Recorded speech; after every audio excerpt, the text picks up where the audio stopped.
open the book and you will find people and places of all kinds.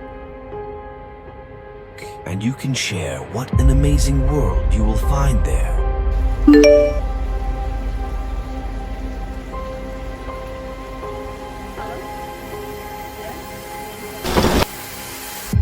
And I will too. You read to me, and I will read to you. Assalamualaikum warahmatullahi wabarakatuh. Halo semuanya.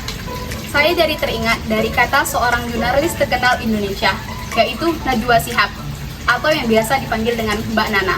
Beliau mengatakan bahwa membaca itu manfaatnya luar biasa. Membaca itu akan membuat kita mempunyai daya imajinasi, punya keluasan hati, tidak mudah diprovokasi, dan satu lagi, membaca itu akan membuat kita menjadi orang yang tidak mudah menghakimi. Perkenalkan, saya Nurul Kamilah, mahasiswi Magister PIAUD UIN Sunan Kalijaga.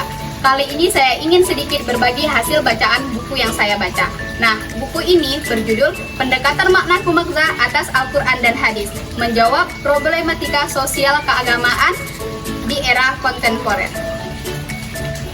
Nah, sekilas tentang penulis, yaitu Profesor Sahiron Samsudin.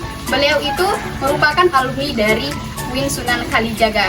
Nah, beliau ini memiliki pengetahuan dan keahlian dalam bidang tafsir Al-Quran.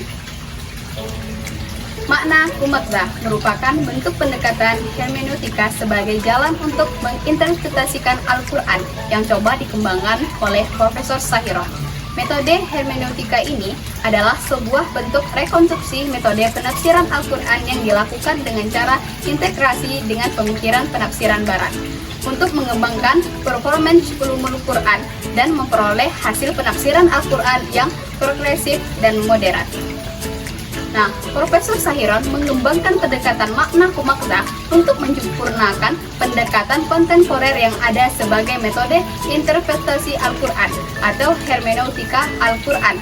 Hal ini didasari oleh kegelisahan beliau atas metode penafsiran Al-Quran pada masa kini yang menggunakan aliran tidak seimbang dalam menafsirkan Al-Quran.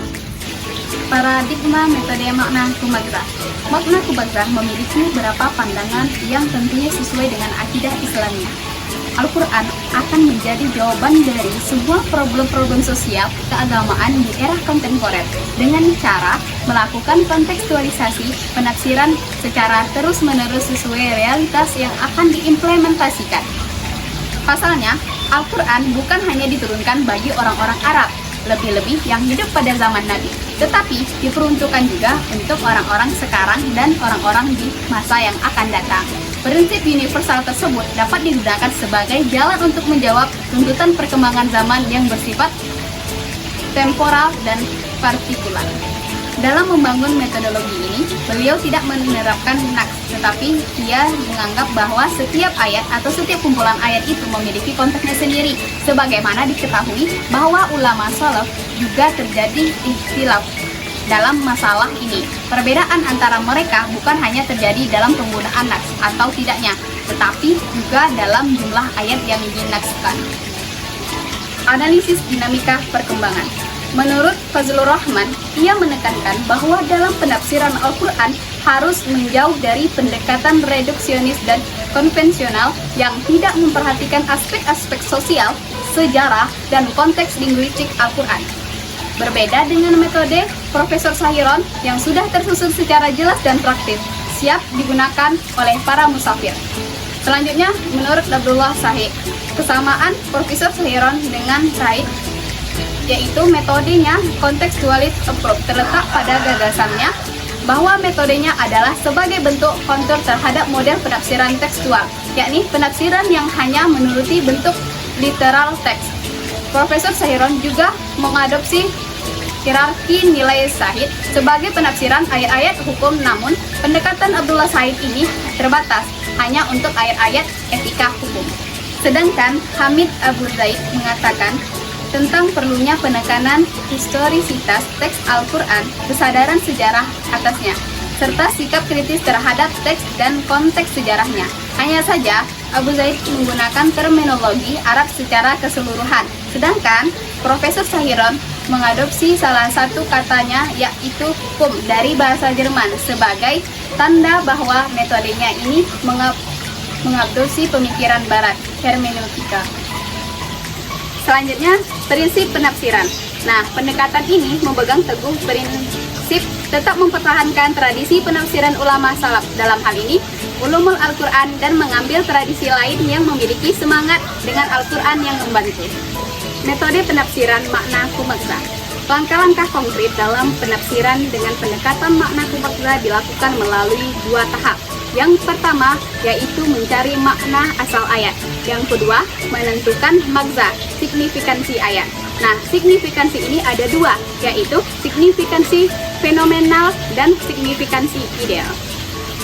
Signifikansi fenomenal, yakni pesan utama yang dipahami dan diaplikasikan secara kontekstual dan dinamis, mulai pada masa Nabi hingga saat ayat ditafsirkan dalam periode tertentu.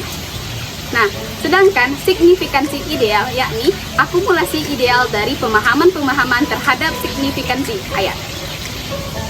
Langkah-langkah metodis pembacaan makna kumakza. Yang pertama, mencari makna asal atau historis dengan menganalisa yang cermat atas bahasa Arab Al-Quran. Kemudian, menganalisa intratekstualitas dan menganalisa intertekstualitas serta memperhatikan asbabun nuzul. Yang kedua, mencari signifikasi ayat dengan memperhatikan kategori ayat, mengembangkan maksud, menangkap makna isyari, serta memperhatikan situasi, waktu, dan tempat. Kemudian, menafsirkan ayat dari sudut pandang keilmuan. Modifikasi dalam menetapkan teori makna kumakza untuk memahami hadis Nabi. Yang pertama, melakukan tahrij hadis, yaitu usaha untuk mencari dan mengumpulkan hadis-hadis yang terkait, baik yang mendukung ataupun yang kontra terhadap tema hadis. Yang kedua, membuat iktibar sanad, yakni gambaran periwayatan dari hadis-hadis hasil tahrij dalam satu skema yang utuh, sehingga jalur periwayatannya jelas dan menjadi penguat bagi jalur yang lain. Yang ketiga, memastikan kesahihan hadis, minimal kualitasnya hasan. Yang keempat, menganalisa istilah-istilah kunci dalam hadis hasil tahrij, sehingga pada gilirannya nanti lahir syarah hadis yang fokus dan mendalam. Yang kelima, menganalisa hadis-hadis yang sudah jelas kualitasnya dengan menghubungkan ayat Al-Quran, juga menghubungkan riwayat satu dengan riwayat yang lain. Yang keenam, menganalisa dari sisi historis hadis-hadis tahrij yang tadi. Yang ketujuh, menganalisa secara komprehensif dan mendalam isu atau problem kontemporer yang sedang dihadapi sekarang dengan data yang valid. Yang ke-8, melakukan kontekstualisasi pesan utama atau pesan dari hasil untuk menjawab problem atau memecahkan masalah kekinian yang dihadapi umat manusia. Baiklah teman-teman, itulah tadi sedikit hasil bacaan yang saya baca dari buku ini. Nah, sebenarnya masih banyak yang bisa kita bahas mengenai buku ini, karena di dalamnya masih banyak subbab yang bisa teman-teman baca. And di next video, bagusnya kita baca buku apa lagi ya? Oh iya, teman-teman bisa request di kolom komentar kira-kira buku apa lagi yang menarik untuk kita bahas.